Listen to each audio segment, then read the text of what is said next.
बिस्मिल्लाहिर्रहमानिर्रहीम। अस्सलाम वालेकुम। आज के इस लेक्चर के अंदर हम डिस्कस करेंगे different type of excretory product, मतलब उनकी नेचर कैसी हो सकती है। तो जैसे कि हम पहले लेक्चर्स के अंदर देख चुके हैं कि तीन बेसिक टाइप्स होती हैं, ammonia, urea and uric acid. इस लेक्चर के अंदर हमने सीखना है कि किन ऑर्गेनिजम्स के अंदर अमोनिया रिलीज़ किया जाता है, किन ऑर्गेनिजम्स के अंदर यूरिया एक्सक्रीट किया जाता है और किन ऑर्गेनिजम्स के अंदर यूरिक एसिड प्रोड्यूस किया जाता है या एक्सक्रीट किया जाता है और उसकी रीज़न क्या है। तो सबसे पहले आपने रीज़न जान लेनी है कि इन तीनों में से सबसे टॉक्सिक जो है वो अमोनिया होता है, उससे लेस टॉक्सिक यूरिया होगा और सबसे लेस टॉक्सिक जो है वो यूरिक एसिड होता है। और इनकी फॉर्मेशन या इनकी जो एक्सक्रीट करने का जो क्राइटेरिया है वो डिपेंड करता है वाटर की अवेबिलिटी के ऊपर। मतलब कि अमोनिया को एक्सक्रीट करने के लिए, बॉडी से रिमूव करने के लिए सबसे ज़्यादा वाटर की ज़रूरत होती है और यूरिया को उससे कम वाटर की और यूरिक एसिड को सबसे कम वाटर की ज़रूरत होती है। अब इस हिसाब से देखा जाए तो अमोनिया इन उन ऑर्गेनिजम्स के अंदर बनना चाहिए जिनके पास जो वाटर की अवेबिलिटी बहुत ज़्यादा होती है। अब यहाँ पर लिखा गया है कि 1 ग्राम अमोनिया को रिलीज़ करने के लिए या बॉडी से एक्सक्रीट करने के लिए 500 ml वाटर चाहिए होता है। अब ये क्राइटेरिया जो है या ये कंडीशन सिर्फ वो ऑर्गेनिजम्स फुलफ़िल कर सकते हैं जिनके इर्द गिर्द वाटर होगा। और इससे हम समझ सकते हैं कि फ्रेश वाटर ऑर्गेनिज्म जो हैं या फ्रेश वाटर फिशेस जो हैं उनके अंदर अमोनिया प्रोड्यूस होता है और इजीली उनकी बॉडी से अमोनिया रिलीज़ किया जा सकता है क्योंकि उनके पास वाटर की अवेबिलिटी ज़्यादा होती है। लेकिन जैसे ही हम बात करते हैं ऐसे ऑर्गेनिजम्स के अंदर जिनके पास रिस्ट्रिक्टेड सप्लाई ऑफ वाटर है, फॉर एग्जांपल टेरेस्ट्रियल मैमल्स, मतलब कि जो ज़मीन पर रहने वाले मैमल्स हैं जिनमें हम भी इन्वॉल्व हैं, उसके अलावा cows, buffaloes, cat, goats, lion, tigers, ये सारे जो हैं टेरेस्ट्रियल मैमल्स हैं। अब इनके पास जो है वो जो फ्रेश वाटर एरिया है या लेक्स हैं, स्ट्रीम्स हैं, फिशेस से तो कम वाटर इनके पास मौजूद होता है। तो ये क्या करते हैं कि जो इनकी बॉडी के अंदर अमोनिया प्रोड्यूस होता है तो ये उस अमोनिया को लेस टॉक्सिक फॉर्म के अंदर कन्वर्ट कर लेते हैं, मतलब यूरिया के अंदर कन्वर्ट कर लेते हैं। और ये जो कन्वर्जन है इसको हम कहते हैं यूरिया साइकिल, मतलब यूरिया साइकिल के ज़रिए अमोनिया को यूरिया के अंदर कन्वर्ट कर लिया जाता है। अब क्यों यूरिया के अंदर कन्वर्ट कर लिया जाता है, उसकी दो रीज़न है। पहली रीज़न तो ये कि यूरिया लेस टॉक्सिक है।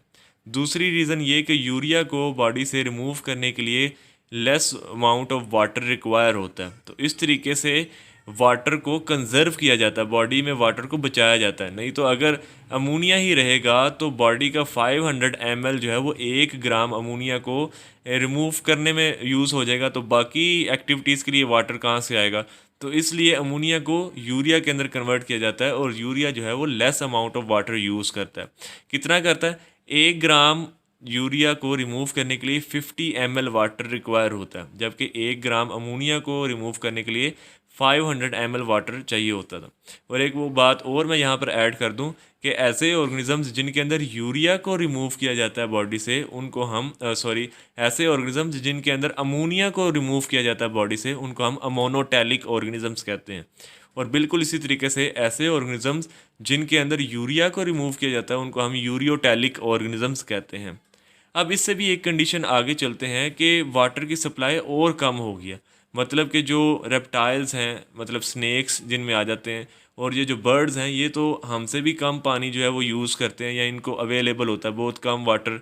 तो इनके अंदर क्या होता है कि जो अमोनिया इनके अंदर बनता है वो कन्वर्ट कर दिया जाता है इनटू यूरिक एसिड। इसकी भी दो रीजंस हैं, एक तो यूरिक एसिड लेस टॉक्सिक है, दूसरा यूरिक एसिड को की रिमूवल के लिए बहुत ही कम वाटर रिक्वायर होता है। कितना? मतलब 1 ग्राम यूरिक एसिड को रिमूव करने के लिए सिर्फ 1 ml वाटर की ज़रूरत होती है। अब देखें, अमोनिया को रिमूव करने के लिए 500 ml, यूरिया को रिमूव करने के लिए 50 ml, और इसी तरीके से यूरिक एसिड को रिमूव करने के लिए 1 ml वाटर की जो है वो रिक्वायरमेंट होती है। तो इस तरीके से बर्ड्स और रेप्टाइल्स के अंदर यूरिक एसिड को बॉडी से एक्सक्रीट किया जाता है, और वो ऑर्गेनिजम्स जिनके अंदर यूरिक एसिड को एक्सक्रीट किया जाता है उनको हम यूरिकोटैलिक कहते हैं। अब यहाँ पर जो है वो एक फ़्लो चार्ट जो डायग्राम बनी हुई है जिसके अंदर बताया जा रहा है कि किस तरीके से जो यूरियोटैलिक ऑर्गेनिजम्स हैं उनके अंदर अमोनिया को यूरिया के अंदर कैसे कन्वर्ट कर किया जाता है। तो साइकिल जब आपने याद करना है या ड्रा करना है तो आपने ऑर्निथीन से स्टार्ट करना है। तो ऑर्निथीन के साथ एक मालिक्यूल अमोनिया का और कार्बन डाइऑक्साइड का जो है वो साथ अटैच होता है और वो कन्वर्ट हो जाता है सिट्रुलिन के अंदर। और फिर सिट्रुलिन के साथ एक और अमोनिया का मॉलिक्यूल अटैच होता है और वो कन्वर्ट हो जाता है आर्जिनोसक्सिनेट के अंदर। आर्जिनोसक्सिनेट से आर्जिनिन बनता है और आर्जिनिन के पास एक एंजाइम आता है जिसको हम कहते हैं आर्जिनेज। तो वो इस आर्जिनिन को तोड़ देता है, ब्रेक कर देता है इनटू टू कंपाउंड्स, एक यूरिया और एक ऑर्निथीन। ऑर्निथीन दोबारा साइकिल जो है वो स्टार्ट करेगा और जो यूरिया बना है उसको बॉडी से एक्सक्रीट कर दिया जाएगा। किन के अंदर? यूरियोटैलिक ऑर्गेनिजम्स के अंदर। तो देखें कि दो अमोनिया और एक कार्बन डाइऑक्साइड का मॉलिक्यूल यूज़ करके एक यूरिया का मॉलिक्यूल बना दिया गया। तो इससे क्या फ़ायदा हुआ है कि जो वाटर अमोनिया के अंदर यूज़ होना था, मतलब कि उसको बॉडी से बाहर निकालने के लिए, अब वो ज़्यादा से ज़्यादा पानी जो है वो कंजर्व कर लिया जाएगा और लेस अमाउंट ऑफ वाटर के अंदर यूरिया को बॉडी से रिमूव कर दिया जाएगा।